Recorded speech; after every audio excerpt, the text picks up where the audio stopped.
ইহুদিরা তাদেরকে নিয়ন্ত্রণ করছে। কে করতেছে? ইহুদিরা তাদেরকে নিয়ন্ত্রণ করতেছে, তাদেরকে টাকা দিচ্ছে। আজকে যারা আহলে হাদিস দাবি করে, সম্মানিত হাজিরিন, আপনি চেয়ে দেখেন আজ থেকে 2 বছর 3 বছর আগে তারা আমাদের মতো মোনাজাত করতো কিনা? আজ থেকে 2-3 বছর আগে তারা 20 রাকাত তারাবির নামাজ পড়তো। আল্লাহ পাক যাতে আমাদেরকে এইরকম ভণ্ড আহলে হাদিস থেকে হেফাজত করেন, বলেন আমিন। সম্মানিত হাজিরিন, তারপরে তারা বলে নবী পাক কবরে মরে পচে গলে গেছেন। কি হয়েছেন? নবীজি কবরে মরে পচে গলে গেছেন। সম্মানিত হাজিরিন, আমাদের নবী জিন্দা না মুর্দা? ইতিপূর্বে আমি বললাম যে যারা এরকম কোনো কথাবার্তা বলবে আল্লাহ পাক তাদেরকে লানত করেছেন। তারা হলো মালাউন। তাদেরকে নতুন করে ইসলাম গ্রহণ করতে হবে, তাদেরকে নতুন করে কালেমা পড়ে মুসলমান হয়ে আমার নবীর উম্মত হতে হবে। সম্মানিত হাজিরিন, আজকে তারা আমাদেরকে বলে দোয়া করা বেদাত, হাত তুলে মোনাজাত করা বেদাত, কবর জিয়ারত করা বেদাত। আপনি চলে যান ইতিহাসের যুগে, আজ থেকে লক্ষ লক্ষ বছর আগে আল্লাহ পাক যখন হজরতে বাবা আদম আলাইহিস সালামকে সৃষ্টি করলেন, সৃষ্টি করার পরে আল্লাহ সবাইকে বললেন, সমস্ত ফেরেশতাদেরকে বললেন যে তোমরা সেজদা করো আদমকে। সবাই আদমকে সেজদা করলো। ফাসাজাদু ইল্লা ইবলিস, ইবলিস ব্যতীত। আল্লাহ পাক রব্বুল আলামিন বললেন তুমি কেন সেজদা করলে না? ইবলিস অহংকার হলো মনের ভিতরে যে আমি হলাম আগুনের তৈরি আর আদম হলো মাটির তৈরি। আগুনের কাজ হলো উপরের দিকে ওঠা আর মাটির কাজ হলো নিচের দিকে। তাহলে আমি একজন আগুনের তৈরি হয়ে কেন আমি মাটিকে সিজদা করব? এটা আমার দ্বারা সম্ভব নয়। ইবলিস সেখানে অহংকার করেছে, অথচ তিনি ছিল মুআল্লিমুল মালাইকা, সমস্ত ফেরেশতাদের ওস্তাদ, তিনি সমস্ত ফেরেশতাদের শিক্ষক ছিলেন। সম্মানিত হাজিরিন, সেই এত জ্ঞানী ফেরেশতারা পর্যন্ত ইবলিসের কাছে জ্ঞান অর্জন করতে আসতো, তাদের কাছ থেকে পরামর্শ নিত। সম্মানিত হাজিরিন, সেই ইবলিস আল্লাহর হুকুম অমান্য করার কারণে সে লানত প্রাপ্ত হলো। সে দুনিয়াতেও মালাউন, কিয়ামতের ময়দানে আখেরাতে তো গেছেই। সম্মানিত হাজিরিন, তো সেখানে আল্লাহ পাক রব্বুল আলামিনের কাছ থেকে অহংকার করে সেখান থেকে চলে গেল।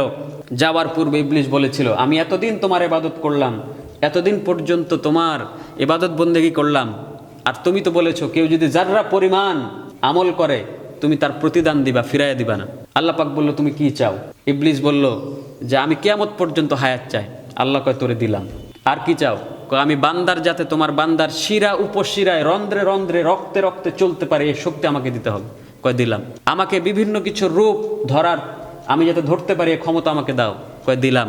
এখন আল্লাহ পাক বলে তোমার কিছু চাওয়ার আছে? ইবলিস বলে না, আমার আর কিছুই চাওয়ার নাই, যা চাইছে এই তো অনেক কিছু, আর কিছু দরকার নাই। ইবলিস আল্লাহকে ডেকে বলে ও আল্লাহ, তোমার জান্নাতের দরজাগুলো সবগুলো তালা মেরে দাও, বন্ধ করে দাও, জাহান্নামের দরজাগুলো খুলে দাও। কেন? যে আদমের কারণে তুমি আমাকে লানত করেছো, যে আদমের কারণে তুমি আমাকে শয়তান উপাধি দিয়েছো, ইবলিস উপাধি দিয়ে খেতাব দিয়েছো, সেই বান্দাকে, তোমার সেই নবীর উম্মতকে আমি একটারও জান্নাতে যেতে দেবো না, সবাইকে জাহান্নামে নিয়ে যাব। সম্মানিত হাজিরিন, আল্লাহ পাক বললেন ইবলিস তুমি হতে পারো মুআল্লিমুল মালাইকা, তুমি হতে পারো ফেরেশতাদের ভিতরে অনেক জ্ঞানী, কিন্তু বুঝতে হবে যে আমি একজন খোদা, আমি তোমাকে সৃষ্টি করেছি, আমার থেকে ভালো তুমি জানো। সম্মানিত হাজিরিন, আল্লাহ পাক রব্বুল আলামিন বললেন যে তুমি সব কিছু চেয়েছো আমি তোমাকে দিয়েছি, কিন্তু তুমি আসল 2টা জিনিস চাও নাই। কি চাও নাই? 2টা জিনিস চাও নাই। এক নাম্বার হলো আসমানের দিকে উপরে, তুমি এই একটা চাও নাই। আরেকটা হলো নিচের দিকে জমিনের দিকে, এই 2টা জিনিস তুমি আমি আল্লাহর কাছে চাও নাই।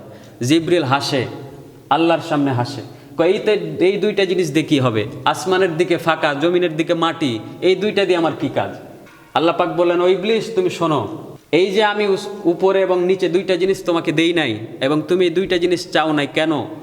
কারণ তুমি আমার বান্দাকে সব সময় ধোঁকা দিবা, একদম জন্ম থেকে মৃত্যুর আগ পর্যন্ত ধোঁকা দিতে দিতে আমার বান্দার আমল নামা জাহান্নামে যাওয়ার জন্য উপযুক্ত হয়ে গেছে, জান্নাতে যাওয়ার আর কোনো সিস্টেম নাই।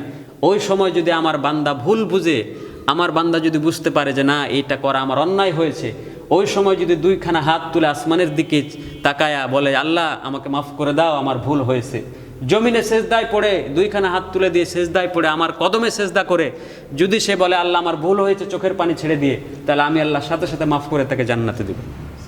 তাহলে এই যে হাত তুলে আমরা মোনাজাত করি, এইটা আল্লাহ গুনাহ আমাদের ক্ষমা করে দেন। শয়তান চায় না যে গুনাহ ক্ষমা করতে হবে, এই জন্যে শয়তান বর্তমান সময়ে এসে এই কাজ্জাব বিন ইবলিসের মতো কিছু শায়েখ এসে বলে মোনাজাত করা বেদাত, কারণ মোনাজাত করলে তো আল্লাহ গুনাহ মাফ করে দিবেন, গুনাহ মাফ করে দিলে তো আমরা জান্নাতে যেতে পারি। শয়তান কোনো সময় চায় না যে আমরা জান্নাতে যাই। কি বলেন, চায়?